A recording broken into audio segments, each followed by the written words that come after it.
Madame, Monsieur, bonsoir et bienvenue dans votre Guadeloupe Soir. À la une de l'actualité, que faire des feux de détresse périmés, faute de filière de traitement? Les professionnels et plaisanciers n'ont pas d'autre choix que de les stocker en nombre. Des stocks embarrassants mais surtout extrêmement dangereux. La tension perdure à Bémao après plus de 100 jours de grève. Le bras de fer entre les policiers municipaux et la maire se poursuit. Les négociations n'avancent pas malgré l'intervention d'un médiateur. L'état du pont de Champfleury à Gourbert inquiète. Près d'un an après le passage de la tempête Fiona, les travaux n'ont toujours pas débuté sur l'ouvrage endommagé, aux grandes dames des riverains et usagers. Et puis le vélo plus que jamais au cœur de l'actualité. À quelques jours du Tour cycliste de la Guadeloupe, l'engouement se fait sentir, tout comme les ventes de deux roues qui ne cessent d'augmenter. Les feux de détresse sont faits pour sauver des vies en mer, mais ces produits classés dans la catégorie des explosifs restent des produits sensibles. Ils se périment vite et surtout peuvent être très dangereux s'ils ne sont pas collectés et traités correctement. Problème, leur stock traîne dans les dépôts, ce qui peut constituer au fil du temps une véritable poudrière. Rudy Rilsi. Avoir des feux de détresse à bord de son bateau n'est pas un conseil de prudence, c'est une obligation. Je ne vous les ferai pas fonctionner, c'est des feux à main. Seulement voilà, encore faut-il que ces produits pyrotechniques contenant de l'explosif ne soient pas périmés. C'est impératif. Ça peut devenir dangereux de manipuler des feux périmés. Ils ont pris l'humidité, ils sont plus fonctionnels parce qu'ils ont pris des chocs, trop de chaud. La chaleur ici en Guadeloupe, c'est pas un moindre mot. Donc il est vraiment important de changer ces fusées. Des plaisanciers conscients donc, et qui savent quoi faire de ces produits dangereux. Une fois que c'est périmé, à côté de la capitainerie, il y a une boîte exprès pour récupérer les fusées périmées. Des fusées de détresse qui connaissent une durée d'utilisation de 3 ans et qui nécessitent un remplacement relativement fréquent. En général, quand ils ramènent la pyrotechnie, ce que nous on fait, c'est qu'on le prend en charge, on le met dans des bidons pour que normalement les démineurs viennent pour les désactiver. Problème, les magasins d'accastillage n'ont pas de solution de recyclage. Chez ce spécialiste, près de 300 kilos de stock se trouvent dans ce baril en plein soleil. Quand on appelle les démineurs, ils nous disent que justement, en 2023, ce n'est plus pris en charge par eux. Dans cette armoire blindée qui résiste au feu, plus de 400 kilos de feu de détresse sont stockés. Sous ça, c'est du neuf. Et en bas, nous avons le matériel réformé, périmé, qu'on doit détruire. Des produits voués à la destruction parmi des produits neufs, une véritable poudrière, mais cette société n'a pas d'autre choix que de les garder. Et c'est un réel problème parce que ça ne peut pas être jeté dans la nature, ça ne peut pas être jeté en mer, ça ne peut pas être mis en déchetterie. Et nous, professionnels comme les plaisanciers qui sont concernés également, on ne sait pas quoi faire de la pyrotechnie actuellement périmée. Une tonne de ces produits explosifs doit être recyclée chaque année en Guadeloupe. Une consultation mise en place par l'association Aperpyro a été lancée pour la sélection de prestataires. Elle devrait commencer ses traitements début 2024. Si vous habitez Bémao et en particulier dans le quartier de la Jaille, vous avez été privé d'électricité dans la nuit et ce jusqu'à aujourd'hui vers 15h. Une coupure due à la rupture d'un câble souterrain haute tension. Une panne que les commerçants et les habitants ne sont pas prêts d'oublier. Marilyn Plaisir, Olivier Duflou. Après 14 heures sans électricité dans ce snack, c'est l'heure des comptes. Un inventaire pour chiffrer les pertes, mais sans réfrigération, une journée de chiffre d'affaires passe à la trappe. Donc c'est des produits que vraiment, il est mieux de ne pas garder pour revendre. Les réserves des semaines à venir n'ont pas résisté au choc des températures. Non, c'est plus bon, ça a été décongelé, donc on ne pourra pas le recongeler pour le vendre. Tout ça, ça part en perte. L'armoire froide devra elle aussi être vidée. Les denrées périssables sont devenues invendables. Donc ici, on a toutes les phases pour les sandwichs. Donc là, c'est ce qui est en vitrine. Donc les boquites, les pâtés, les samoussas, les crêpes de poisson. Normalement, ça va être entre 3 et 4 degrés. Et quand je suis arrivé, c'était à 8 degrés. Coût de la facture pour cette panne géante d'électricité, plusieurs milliers d'euros pour cette enseigne. Dans le quartier de la Jaille, l'électricité est revenue en milieu d'après-midi. Mais dans la nuit, cet habitant a déménagé le contenu de son congélateur. J'en ai pris tout ce qui était congelé, de peur de ne pas le perdre. Alors j'ai emmené chez mes parents. Là, je me prête à aller pour les récupérer. C'est-à-dire qu'il y a eu des petites coupures. Mais de 1h du matin jusqu'à 16h, je n'ai jamais connu. Hier, suite à la rupture d'un câble souterrain de haute tension, 1800 clients d'EDF ont été privés d'électricité. Une perturbation également du réseau mobile d'Orange depuis ce matin. Une panne qui a paralysé les connexions Internet de milliers d'abonnés aux Antilles et en Guyane. Impossible pour beaucoup de passer des appels. La situation est revenue à la normale en fin d'après-midi. Selon l'opérateur, un problème au niveau des données mobiles data serait responsable de cette panne. Plus de 100 jours que la ville de Bemao est paralysée par un mouvement de grève, mouvement entamé en avril dernier par la police municipale avec comme principale revendication le maintien du paiement des heures supplémentaires. Et à ce jour, aucune avancée dans les négociations. Les deux parties campent toujours sur leur position malgré l'intervention d'un médiateur. La tension est montée d'un cran ce matin. Christelle Théophile, Rony Maletti. Ne me touche pas, ne me touche pas, ne me touche pas. La gendarmerie et la police municipale dos à dos. 8h30, sous ordre du préfet, les forces de l'ordre tentent de sécuriser l'accès au poste de Bemao. Nous avons piqué de grève là, c'est mon accord rentré. La loi, c'est quoi la loi? La gendarmerie nous a enlevés devant le poste, c'est-à-dire qu'il y a une confrontation entre gendarmerie et police. Moi, j'ai jamais vu ça. 105 jours que Bemao est empêtré dans un conflit social, avec en première ligne la police municipale. Selon l'UGTG, il serait 75% de grévistes. Principal point d'achoppement, les modalités de compensation des heures supplémentaires. Malgré 4 rencontres et l'intervention d'un médiateur, les négociations peinent à aboutir. Nous réduisons d'ici les heures qu'elle nous a fait depuis tantôt. Donc là, nous réduisons, nous faisons une proposition là. Mais à un moment là, ça, ils disent nous si ça, quand ils parlent, pas même venir. Donc nous comprenons bien que pas ni pour tentative de se façader ou quoi façader, mais juste pour façader, mais pas ni pour logique de sortir en conflit là ça. Et voici ce que répond Madame le maire. J'ai fait la proposition de planning avec 35 heures effectives, donc un planning qui ne génère pas des heures supplémentaires, et 42 heures pour les plages horaires d'ouverture. Contrairement à ce qui est dit, il n'est pas demandé aux agents de travailler 42 heures. Elle nous enlève les missions qu'on travaillait le soir. On a des OTV qu'on faisait le soir, on a des OLD qu'on faisait le soir. C'est des opérations de lutte contre la délinquance. L'endroit où il y a plus de travail, c'est le soir. C'est les jours fériés, c'est les dimanches, c'est pendant les vacances. Les gens qui partent en vacances, ils ont leur maison qui sont vides. Les gens qui dorment le soir, les personnes âgées, les nuisances sonores qu'on a le soir. Donc, elle nous enlève toutes ces missions-là. Ça. Mais pour Hélène Polifonte, c'est d'abord la loi qui prévaut.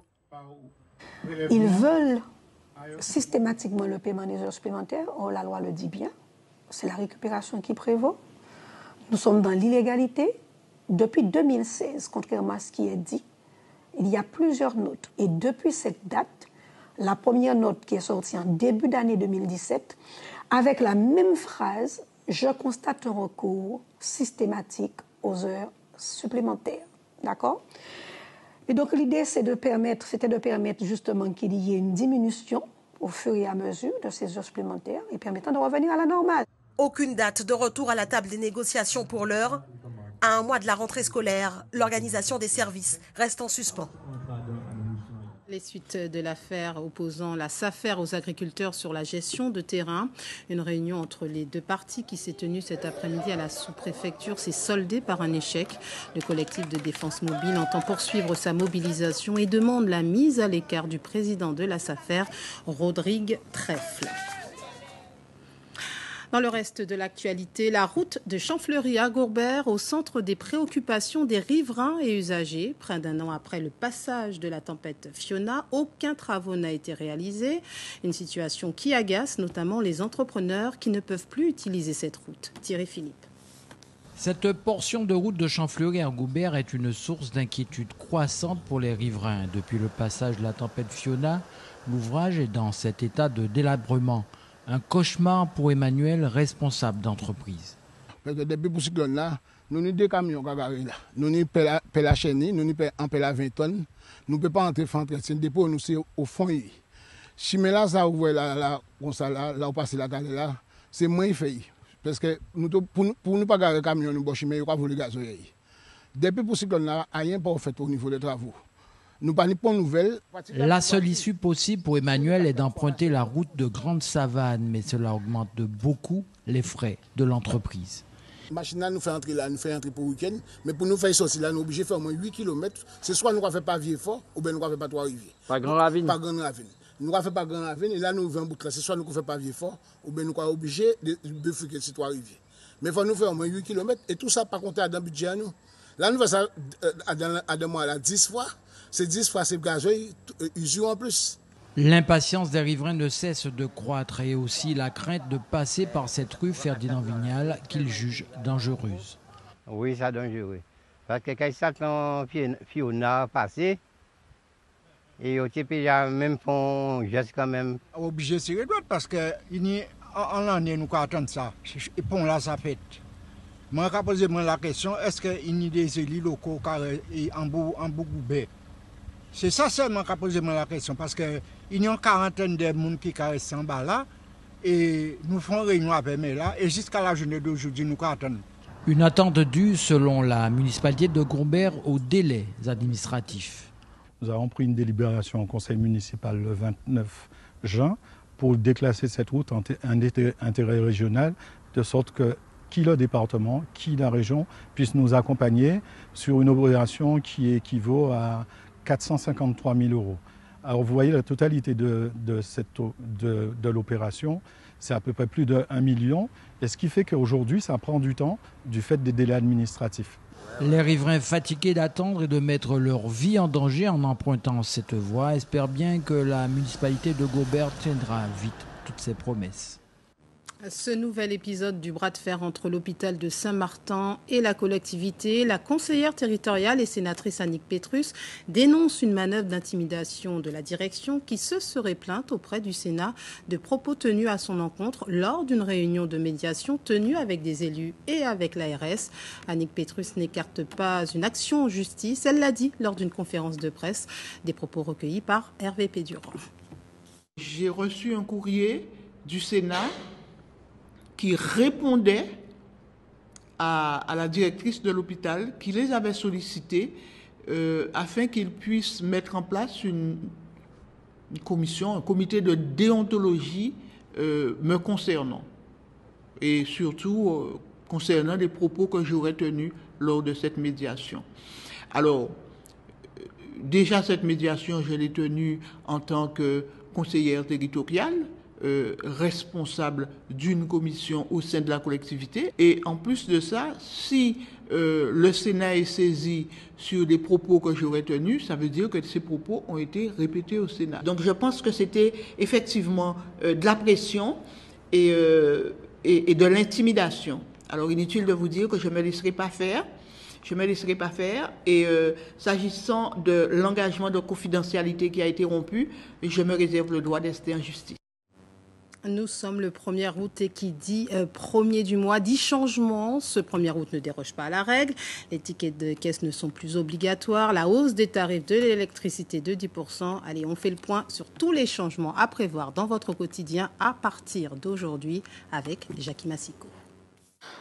En ce début du mois d'août, ne vous attendez pas de bonnes nouvelles, loin s'en faut, alors que des experts promettent une décélération des prix et un coup de frein à l'inflation. Il semble que ce soit plutôt l'inverse. L'électricité, pour commencer, vous en coûtera 10% plus cher. Conséquence, explique-t-on officiellement, de la fin du bouclier tarifaire dont beaucoup de ménages n'ont pas vraiment mesuré les effets. Le fisc ne vous lâchera pas non plus si vous êtes propriétaire. Vous avez jusqu'à minuit ce 1er août pour déclarer vos biens immobiliers. Après avoir pataugé dans la mise en œuvre de la procédure, le fisc avait dû bien malgré lui proroger les délais de déclaration. Désormais, pas de report. Il devient impératif de déclarer jusqu'à la moindre surface, ainsi que le nombre d'occupants de votre maison ou appartement. À la caisse des super ou hypermarchés, vous réglerez vos achats comme d'habitude, mais vous n'aurez plus droit à un ticket de caisse, sauf à en faire expressément la demande, et à quelques rares autres exceptions. On nous explique sans complexe qu'il s'agit de lutter contre le gaspillage et, tenez-vous bien, contre les substances dangereuses présentes dans les tickets de caisse. Le taux du livret A reste encore pendant 18 mois à 3%. Tant mieux pour ceux qui parviennent à faire encore un peu d'épargne. Notez enfin, si ça peut vous consoler, que votre argent placé sur un plan d'épargne logement sera plus facile à débloquer. Et pour finir, la revalorisation de l'allocation scolaire de rentrée augmente avec un minimum de 398,09 € pour les enfants de 6 à 10 ans. Ce mardi marque également le lancement officiel de la 37e édition des Journées mondiales de la jeunesse à Lisbonne au Portugal. Parmi les jeunes pèlerins présents toute cette semaine, près de 500 ultramarins, dont une centaine de Guadeloupéens qui se préparent depuis plusieurs mois pour ce voyage. Nos équipes ont assisté à la messe d'ouverture où près de 300 000 personnes ont communié ensemble. Nora Naunet, Mourad Bouretima. Ici, nous pouvons dire que nous nous trouvons à la croisée des mondes, comme vous pouvez le voir lors de cette messe d'ouverture des JMJ. Ces Journées mondiales de la jeunesse devraient attirer cette année près de 1 million de pèlerins à Lisbonne. Et parmi les jeunes catholiques, près de 40 000 Français, et parmi eux, 500 jeunes venus des Outre-mer. Pour certains, ils viennent de très loin, des îles Marquises, de Tahiti, de Guyane, de Nouvelle-Calédonie, de Martinique, de Guadeloupe et aussi de La Réunion. Avant le lancement officiel des JMJ ce mardi, les différentes délégations ont pu travailler avec les différents diocèses ici au Portugal pour préparer ce grand événement. Et toute cette semaine, les JMJ pourront assister à des messes, à des conférences, à des concerts et aussi échanger avec d'autres congrégations catholiques du monde entier. Mais le moment fort tant attendu par les JMJ, par les pèlerins, c'est l'arrivée du pape François ce mercredi. Autre événement très attendu, le Tour cycliste international de la Guadeloupe, J-3, un événement très apprécié par tous les passionnés de la Petite Reine. L'occasion justement de s'intéresser aux ventes de vélos. Alors sont-elles en augmentation durant cette période? Élément de réponse avec Bruno Pencio-Villon, Daniel Quérin et Morgane Agui.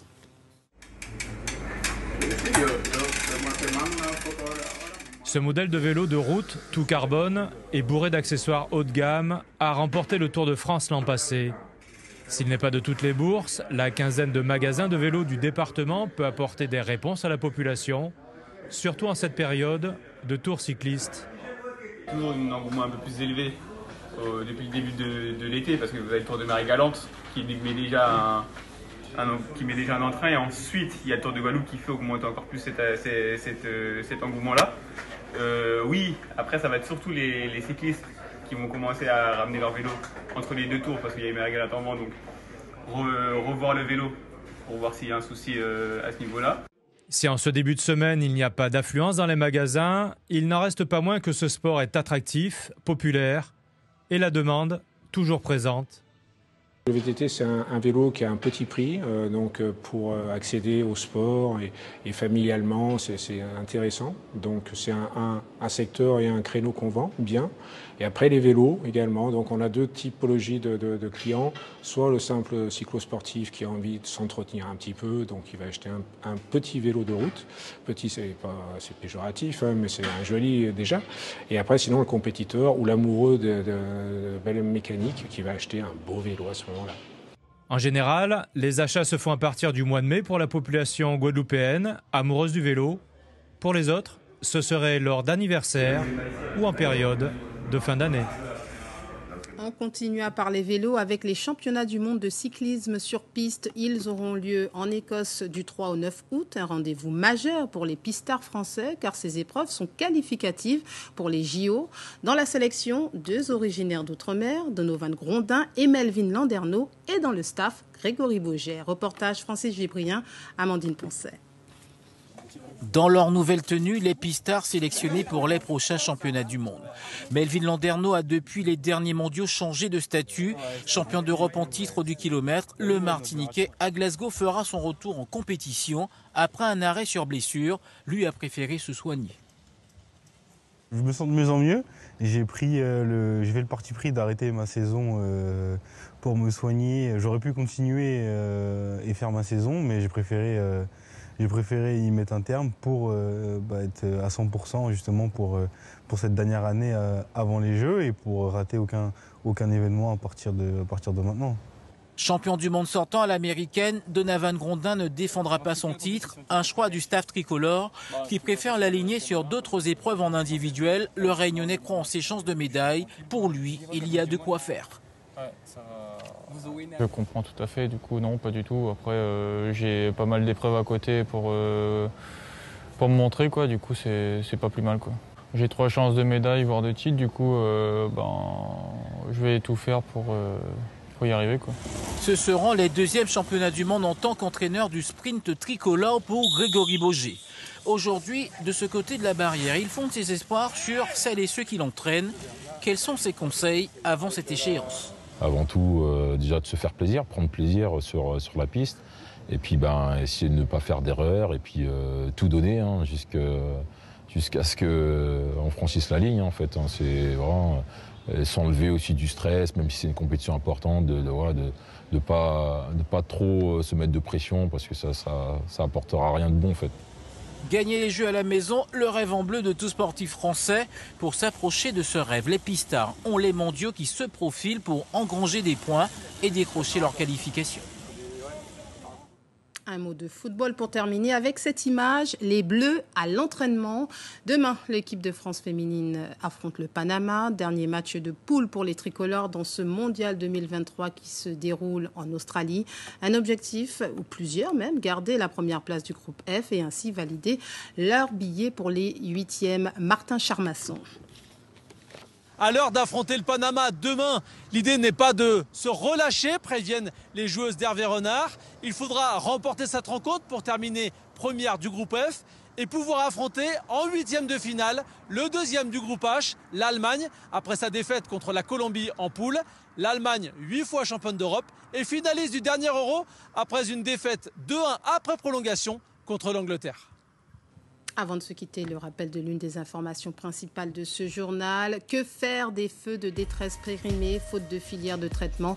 Les professionnels et plaisanciers n'ont pas d'autre choix que de les stocker en nombre, des stocks embarrassants, mais surtout extrêmement dangereux. Et puis notez cette rectification concernant des changements de ce début de mois.